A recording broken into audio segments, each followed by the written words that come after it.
معاكي من مطبخ شيماء. لو أول مرة تشوفيني ما تنسيش تشتركي في قناتي وتفعيل زر الجرس علشان يوصلك كل فيديوهاتي اللي بنزلها، ولايك وشير لو عجبك الفيديو. هنعمل النهاردة الغريبة الدايبة التحفة، ماسكة نفسها وفي نفس الوقت دايبة كده في البق ما بتحسيش بيها، خفيفة وهشة وحلوة جدا.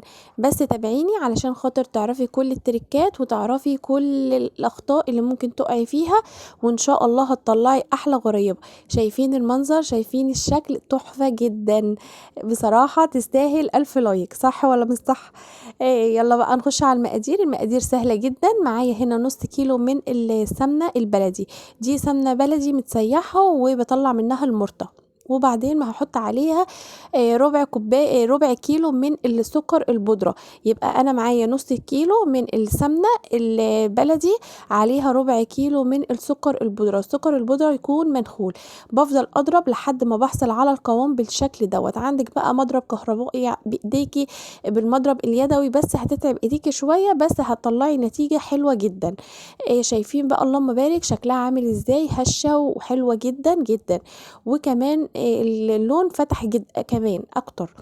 دلوقتي بقى معايا هنا كيلو من الدقيق الابيض متعدد الاستخدامات. سبت معلقتين كده لحد ما اشوف معايا القوام والخليط هيبقى معايا شكله ازاي. بس هي المقادير مظبوطه، حطي كل الدقيق، حطي الكيلو كله، لان طبعا المقادير مظبوطة جدا جدا. وهقولك كمان هتعملي ايه لما هتلاقيها مبرولة دلوقتي زي ما انا طلعت معايا مبرولة بالشكل ده. هحط باقي هنا الدقيق. احنا مش حاطين سوائل خالص في الغريبة، فبفضل ادعك فيها زي الكحك بالظبط، بقعد ابسها لحد ما تبقى معايا شكلها حلو كده وناعمة جدا. تفضلي تعمليها ما بين راحة ايديكي بالشكل ده. بصوا هوريكم واحدة دلوقتي بالشكل اللي انتوا شايفينه دوت. هتلاقيني بحننها كده ما بين كف ايديا الاتنين بالشكل دوت. هتلاقيها معاكي نعمت وطريت وطلعت زي سمنة كده، بس هي مش بتطلع سمنة، ده هي بتبقى بتحنن على بعضها، بتبقى حلوة جدا. ومش هتفرش، وزي ما دخلتها زي ما طلعتها. معايا هنا بقى فستق مجروش، وايه فستق كده متكسر نص تكسيرة. ومعايا لولي ابيض اللي هو الفضي، بعملها بغمسها في قلب الفستق. الشكل ده جديد على فكرة، شكلها حلو قوي، وكمان طعمها مميز كده بالفستق. الفستق عندي هنا مش متحمص، انا طحناه وهو ني علشان خاطر هو هياخد تحميصة بسيطة مع تسوية الغريبة. الغريبة زي ما دخلت زي ما طلعت، مش هتفرش معاكي. اتحداكي لو فرشت معاكي حاجة بسيطة حتى مش هتفرش اي حاجة، حطي وانتي مطمنة.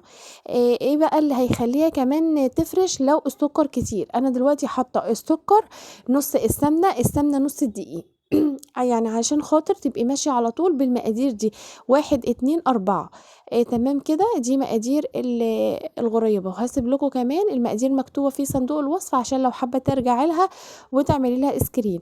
انا هنا استخدمت سمنة بلدي، لو حضرتك حابة مثلا تستخدمي سمنة نباتي، بس بصراحة الغريبة يعني سمنة يعني لان انا ما بحطلهاش فانيليا كمان. لو انتم ملاحظين انا ما حطيتش فانيليا علشان انا حاطة هنا طعم السمنة البلدي يبان ويبقى طاغي كده. انت عبارة عن ان انت بتاكلي سمنة بلدي. طب انا لو ما حطيتش سمنه بلدي، عندي سمنه هولندي وانا عايزه اعملها في حاجه بقى اسمها كده قصنص حليب.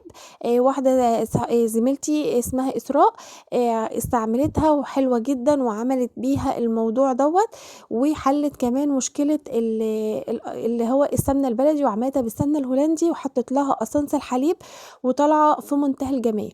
لو حابه ترجع تروحي للفيديو بتاعها، هسيب لكم اللينك في صندوق الوصف عشان تشوفوا لينك الفيديو بتاعها اللي هي عملته بالسمنه الهولندي. هنا بقى عملت الاشكالات ديت زي ما انتم شايفين كده، موضحه بالشكل دوت. كده شكلها جميل ومميز وحلوة جدا، وكمان طعمها اللهم بارك حلوة قوي. انا قلت لكم انا مطلعه دي اوردرات، انا عملت انصاص، كان مطلوب انصاص. يعني انا طلعت الكيلو بكام؟ طلعت الكيلو ب200 جنيه، لانها معموله بسمنه بلدي صافي.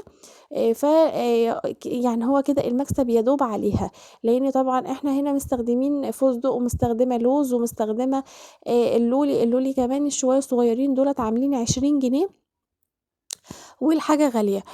طلعت معايا الكيلو الدقيق، طلع معايا بالظبط كيلو ونص من الغريبة بعد ما استوت، وكمان 200 جرام يعني أقل من ال200 جرام بحاجة بسيطة كده. كده شكلها معايا وحطيتها في الفرن، كانت درجة الحرارة هادية جدًا على 160. بُصّوا زي ما حطيتها زي ما طلعت، على فكرة هُم هنا كانت اتزحلقوا على بعض بس هي ما فرشتش، هي كل واحدة في مكانها أهيّة.